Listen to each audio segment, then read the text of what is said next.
بەڵ دوای دەستپێکی شەڕی ئۆکرانیا و بە تایبەتی بەریەککەوتنەکانی نێوان رووسیا و ئەمریکاش بە تایبەتی زیاتر بووە، ئەم بەریەککەوتنانە چ کاریگەریەکی لەسەر سیاسەتی جیهانی بەگشتی دەبێت و ئەمریکا و رووسیا چۆن مامەڵە لەگەڵ هاوکێشە سیاسیەکان دەکەن؟ لەگەڵ میوانەکەمان زیاتر قسە دەکەین بەڕێز دانیال پۆلس، شارەزای کاروباری نێودەوڵەتی لە واشنگتۆنەوە لەگەڵمان دەبێت.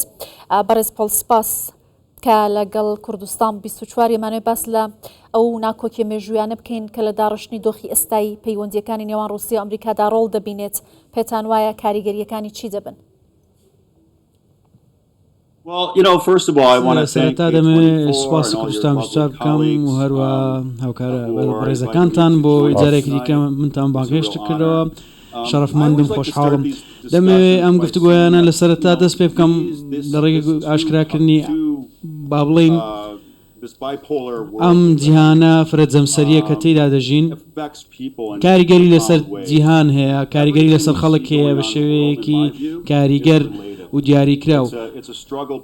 ئەمە ململانەیە کە لە نێوان دوولایەن با بڵین، ئەگەر لە لایەکەوەبی یان باشە یان خراپێ، بەڵام ئەگەر لە دەرەوە دوولایەنە سەیری بکەی ململانەیە لە نێوان دوولایەن لە پێناو بەدەستهێنانی دەسەڵات لە جیهان، سەپاردنی هەژمون بەسەر جیهان. ئەوەی بینیومانە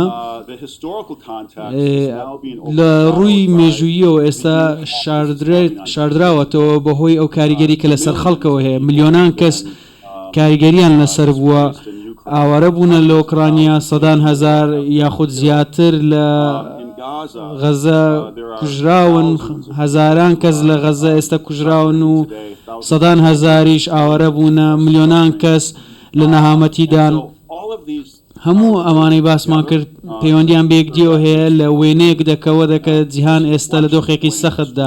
ئەم وێنەی ڕنگدانەوەیە کە من باسی لێوە دەکەم. زۆر باشە. هۆکارە سەرەکیە وان ململانیانە یان وان گرژانە دنابەرە رووسیا ئەمریکادا چییە؟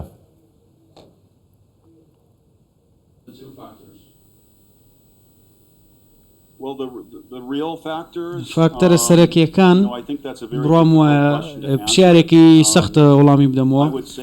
دەتوانم بڵێم لە ڕاستیدا وەڵامی ئەم پرسیارە نازانم، بەڵام بڕام وایە ململانەیەک هەیە لە پێناو با بڵێن سەپاندنی هەژمون لەسەر بازاڕەکان، ململانەی لە پێناو سەرچاوەکان، ململانەی لە پێناو دڵ و خەڵکی جیهان، ئەوەی وا دەیبینن ڕێگەی ڕاستەقینەی خۆیانە چۆن حکومڕانی بکەن. باشە. بەڕێز دانیال، پێتان وایە گۆڕینی ئیدارە لە ئەمریکا کاریگەری لەسەر سیاسەتەکانی ئەمریکا بەرامبەر بە رووسیا دەکات بۆ پێی کە لە یەکەم دیبێتی نێوان کەمەڵا هەریس و دۆناڵد ترامپدا باشکرا باسی پەیوەندیەکانیان لەگەڵ رووسیا کرد. ترامپ وتی ئەگەر من سەرۆک بایەتم پۆتین ئێستا لە رووسیا بوو نەک شەڕی ئۆکرانیا بکات.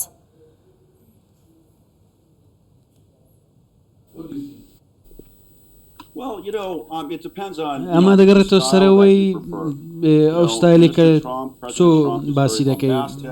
سەرۆک ترامپ توندە، ئاشکرایە، دەڵێ دەتوانێت لە ماوەی ڕۆژێکدا کۆتایی بە شەڕ بێنێت ئەگەر بتوانێت ئەو کارە بکات.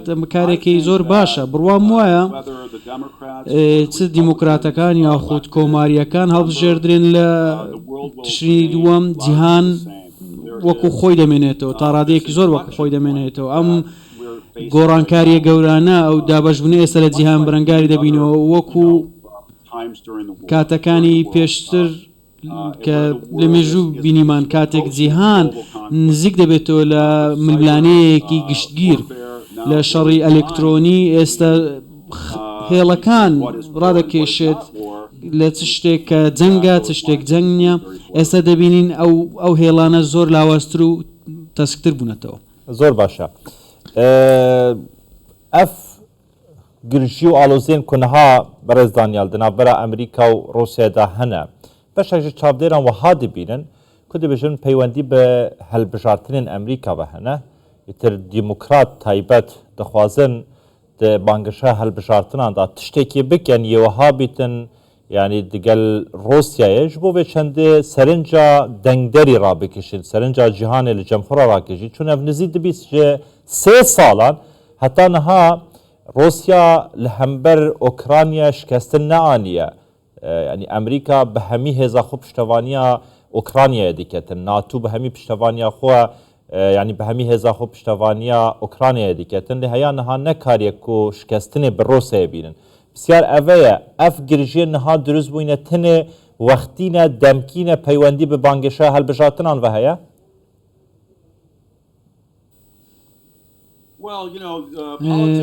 للسياسات هەمیشە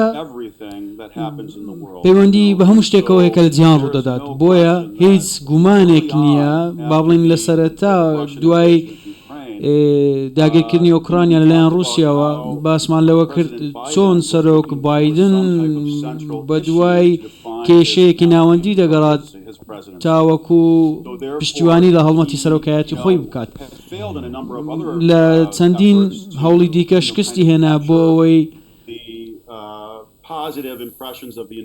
سەرنجی هاوڵاتیانی ئەمریکا بە شێوەیەکی ئەرێنی و لە جیهانیش بۆ خۆی ڕابکێشێت بۆیە ناچار بوو پشتیوانی لە ئۆکرانیا بکات ئۆکرانیا دۆستێکی لە مێژینەی ئەمریکا وڵاتێکی گرنگە بەڵام ئەمە ئێستا گرژیەکان تاڕادەیەک زیاد بوونە ئەگەری هەیە لە قۆناغیدات و ئایا موشکی دوورمەودا دەدەینە ئۆکرانیا ئایا ڕێگەی پێدەدەین لە ناو رووسیا شەڕ بکات کە ئێستاژە و کارەی کردووە رووسیا زۆر کاری دیکە دەکات بەڵام دەنگۆیەکەیە کە رووسیا موشکی دوورمەودای داوەتە حوسیەکانی یەمەن کە بەکاریان هێنا بۆی لە ئیسرائیلی بە ئامانج بگرن لەم هەفتەیە بۆیە ئەم کارانە هەردوو لە ئەنجامیان داوە ئەمە بەشێکە لەو ئامرازانەی لە شەڕی سەردەمیانەدا هەیە باشە ئەوەی کە کەمێک بەر لە ئێستا ڕوویدا لە ئەمریکا ڕووداوی تەقەکردن لە دۆناڵد ترامپ هاتە شوێنی مانەوەی ئەو کە نزیک بۆ لە شوێنەکەیەوە با ئامانج گیراوە جارێکی دیکەش بە هەمان شێوە هەوڵ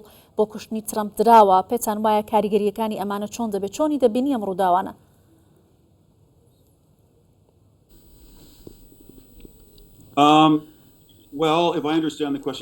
ئەگەر باشتر پێ بگەم بڵێم